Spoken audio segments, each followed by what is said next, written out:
Maarayaha hay'adda horumarinta wadooyinka Somaliland Axmed Yuusuf Maxamed oo ku sugan magaalada madaxda gobolka Sanaag ee Ceyri Gaabo isla markaana maanta ka qayb galay munaasabad ballaaran oo xisbiga kulmiye ku soo bandhigayay murashaxiintiisa golayaasha wakiilada iyo deegaanka uga tartami doona gobolka Sanaag ayaa munaasabadaasi kaga dhawaaqay inuu yahay murashax u taagan golaha wakiilada Somaliland doorashooyinka fooda inagu soo haya waxaanu sidoo kale maarayuhu ka waramay sida bulshadu ugu diirsatay waxqabadadiisii hore iyo waxyaalaha uu qaban doono haddii xildhibaan loo doorto waxaan ka salaamayaa dhammaan ka soo qaybgalayaasha xafladda musharaxiinta kulmiye oo aan maanta ka mid ahay waxaan salaamayaa gudida kala reebista xildhibaanada kulmiye wasiirada gudoomiyaha gobolka xisbiga garabka haweenka iyo dhammaan gudoomiyaha labaad saddexaad ee xisbiga kulmiye inta markaan ka gudbo hadalku isagoo aan badnayn anigu wixii aan ahaa waxaan soo qabtay xilalkaan hayn jiray dhammaan halkaa laga sheegay markaan ku celiyo waa xogayihii hore ee dowladda hoose degmada Ceyri Gaabo waa agaasimihii guud ee cusbitaalka gobolka Sanaag waa agaasimihii guud waa agaasimihi hay'adda masiibooyinka dabiiciga waa agaasimihii horumarinta iyo wacyigelinta hay'adda caafimaadka ee Shifaad waa maanta waa maareeyihii hay'adda wadooyinka oo lagu liibaanay baabuurtii xawliga ku martay daqiiqada Hargeysa lagu tagayo haddaba waxa isweydiin leh waxa soo xilay isagoo Axmed soo maray maantana maareeyihii guuda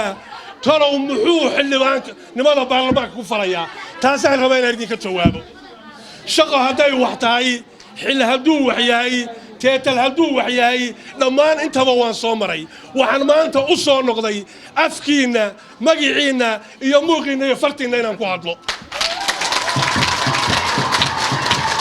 waxaan u soo noqday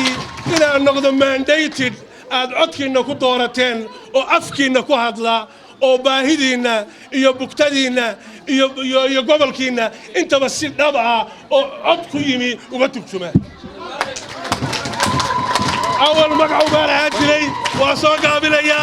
وحليه يقوليستا وحنا أشرنا عنها يقولهان قبل كالسناق غير سناقو ودورتا sidoo kale maarayaha oo dhamaadkii munaasabadaasi warbaahinta la hadlay ayaa bulshada gobolka Sanaag ugu baaqay inay ka faa'iideystaan muddada kooban ee ka hadhay kaadh bedelka iyo qaadashada ee komishanka doorashooyinka ka wadaan gobolka Sanaag sidoo kale waxa halkaasi ka shaaciyay sida uu kalsoonida uga haysto beeshiisa iyo guud ahaanba bulshada gobolka Sanaag oo sheegay in codka la barbar taagan yihiin waxaan ahay sidaas hor u sheegay musharax u tartamaya golaha baarlamaanka kana tirsan xisbiga xukuumiga ee kulmiye waxaan leeyahay dadweynuhu meel joogaba gobolka guud ahaan hay doorto tan labaad waxaan dadweynaha ugu baaqayaa reer Sanaag inay ka faa'iideystaan 10 casho ee ay socoto kaadh bedelku waxaan ognahay in goobo badan oo kayuu laga jiro waagi dhooto laga soo qaaday sanduuqyadii iyadoo oo dadku ay ugu jiraan kayuu duruufo jira dartood waxaan leeyahay hadda dadku aad uga faa'iideysteen kaadh bedelka iyo kaadhkii lumay iyo kuwa soo bedelanayaba oo soo bedelanaya inay goob kale ee gobolka ka codayaan iyo gobolka kale ka soo bedelanaya waxaan leeyahay reer Sanaago isku duubnaada doorta xildhibaanadiina idinku soo banbaxay inay wax idin qabtaan idinka mataqaana amarkiina iyo fartiina iyo gacantiina ku shaqeeyaan dhammaan waxaan leeyahay aad iyo aad baad u mahadsantihiin hana laga faa'iisto muddada kooban iyo waqtiga anigana